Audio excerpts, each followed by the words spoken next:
Hi all and welcome to TCM Education. In this video we want to expand and focus our search for the best intraday stocks to trade. As explained and talked about many times over this channel, we have some prerequisites from stocks that we want to day trade. One of the prerequisites is volume, especially increased volume.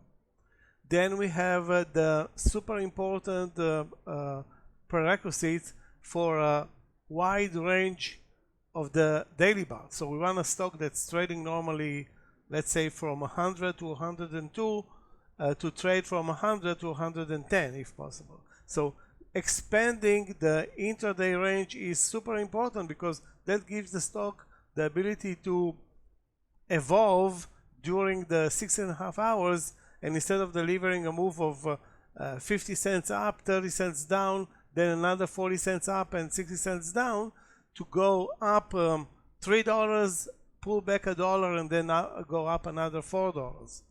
That's crucial for profitability if you're on board with such a trade in such a stock versus the previous example. So it doesn't matter how liquid the stock is if there is no intraday range. But as it is very important for us as day traders to have the liquidity and be able to get in and out with any quantity. Of course, most of us don't trade huge quantities, and it doesn't matter, again, the quantity, it matters the ability to enter in and out without slippage. And of course, if a stock is very liquid, it allows it. Sometimes it can happen, actually happens quite often, that the stock shows a lot of liquidity per day. Like instead of trading 5 million shares on a huge gap up, it trades suddenly 30 or 50 million shares, but the liquidity per cent is very, very poor. That can happen as well. So that's something that we need to observe on an intraday basis.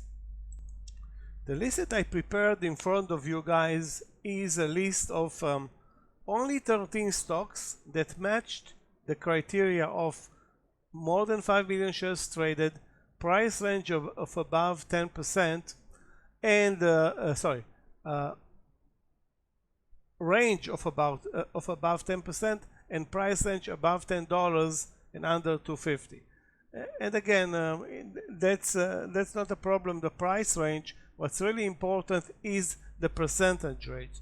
I talked about this indicator before, or let's call it prerequisites. It's not really an indicator. So that's the number that we're looking for.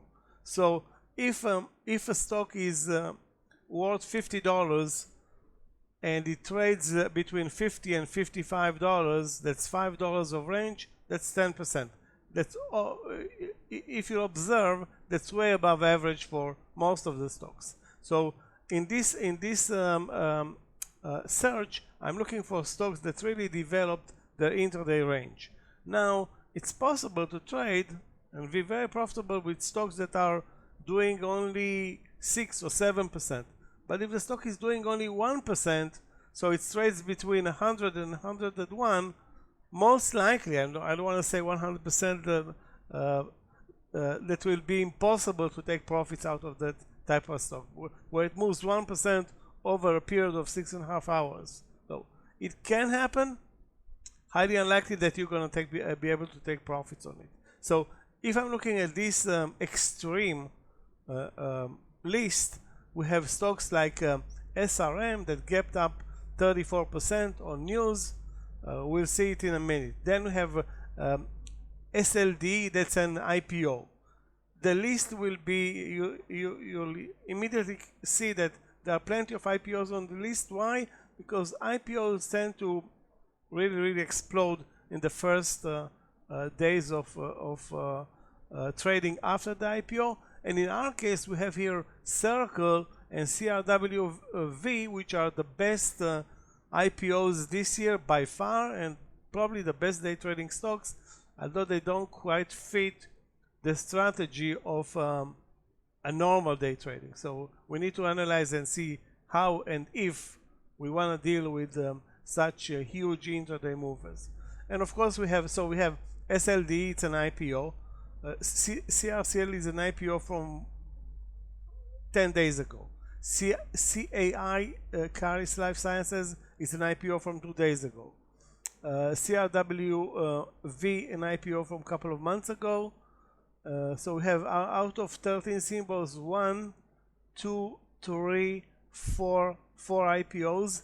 SRM is not an IPO, but it's kind of a SPAC action. We'll see the chart in a minute.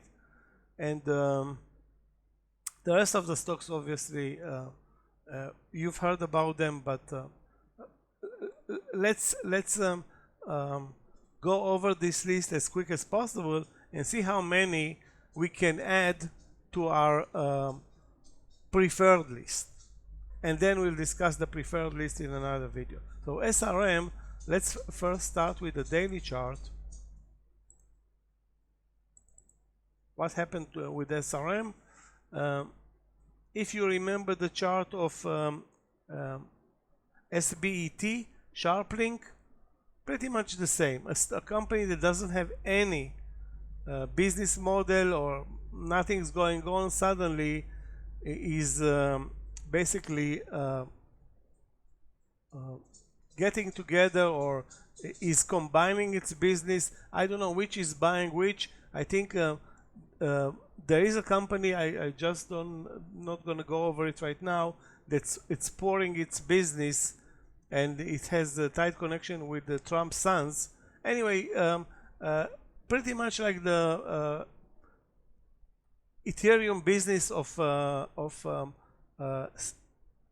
SBET, now they're pouring Bitcoin business into this shell of a company that was worth pretty much zero until couple of actually until a week ago. So you can see the price action, which was around 20 to 50 cents going back months, and then the news are coming out, or now the news are coming out that they're pouring in this Trump related business, and suddenly there is money coming into the company. Of course, we don't have the time to analyze the balance sheet, and of course there are no institutional investors, and this looks like pretty much like the fate of SBET, but can we take advantage of it in the middle? Okay, not long term, but very, very short term for intraday trades. That's what we're looking for.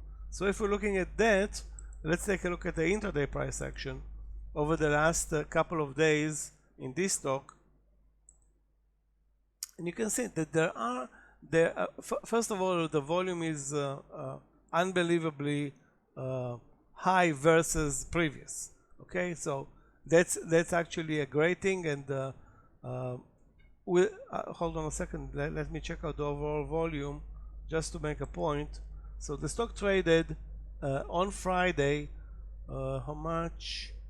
55 million shares versus pretty much zero before. Best trading day was 4 days prior. It traded 250 million shares. But at that point it was under $10, and that's our threshold. We want to trade stocks above $10. Anyway, it's not like institutional investors are going to pour in this one. Most likely they will not. Okay, so that's the chart. Now I'm not going to analyze the chart if there are potential entry points. Here's the VWAP. There are some potential entry points. Trading this mega mover up and down almost triple digits, it's very, very risky. It doesn't fit our normal strategy, which requires a top 1% risk. It cannot work here. Here the risks are between 5, 10, and sometimes 20% of risk on each position. So I'm not going to discuss that, but clearly a stock like this is a candidate. Now, can we deal with it? If you cannot deal with it, don't add it to your watch list. Keep in mind, those are not the normal day trading candidates that we trade following earnings. Okay, that's totally different ball game. Now let's move to a totally different ball game. That's the second stock on our list, which is SLD, a stock that I talked about it and made a huge mistake on it. I think it was Friday. In the morning session, let me reset the view here. Okay, so in the morning session, if you look at the stock here, basically it did nothing for the first hour and a half, and then moved over 2050. You can see this entry point here. It went up 25% from 20 to 26, pulled back again, super volatile, a bit spready. I don't know why I didn't start the move in the morning, because I gave up on this stock, which was I'm guessing now a mistake, so I didn't watch it even, but it showed a clear entry. You can see here the 2050. Let me highlight it again, because the importance of the round numbers is crucial. So here at 2050 you have both the VWAP and the round number combining. Now, is it a guarantee that it's going to happen every time, that you're going to have a great trade at the 2050? No, not really, not really. But in this case, for whatever reason, okay, it worked to perfection. So 2050, let me arrange it. 2050 entry, the risk in this case was elevated. It cannot be 1%, okay? It cannot be. You need to take huge risk. In this case, it was almost 80 cents, so it's 4%. But the reward was $5, sorry, from 2050 to 2550. That's, yeah, $5. So you risk 4%, and it goes up 25%. So the risk reward is unbelievable, but there is risk. So, and again, when we're dealing with intraday risks and the possibility of making mistakes, because if you look back at the chart, how many entries were that great? Maybe one, okay, maybe there was another one. I would be glad if someone will point to the entry in the description, in the comments. And again, the chances of getting on board with a great trade that goes up $5 intraday are, I don't want to say zero, but close to zero. So that's not actually what we are looking for. So again, an example here, another stock that delivered an amazing move, but you needed to take care of the risk, and the risk was, as you can see, 2050 to 1970. That's 80 cents. 80 cents on a $20 stock is 4%. To get 25%, so that's 5 to 1. We can do 5 to 1 intraday, risking 1%. So again, the numbers here are staggering, but there is risk involved here, so you need to really take care of business. Okay, let's move on to the third and last name on the list. I will skip Gorilla Technology and move to Circle, because Circle has been on our watch list, and I have less than a minute to talk about it in this video. So Circle. Is Circle the best day trading stock in the markets right now? According to the price action on Friday, not really. But things change. First of all, it's not shortable, so you cannot take advantage of any pullback if there is a pullback. Second of all, it's very spready. You can trust me on that. Spreads open between 20 and 50 and sometimes 60 cents, and so it's very spready. You need not make a mistake when trading this one, because it's going to cost you dearly. And of course, you need to lower your position and take into account the extreme volatility that's trading around it. Okay guys, that's about it. Nearly 15 minutes on this video. Please share it with your friends if you like the concept. We will continue discussing in the next videos. Thank you.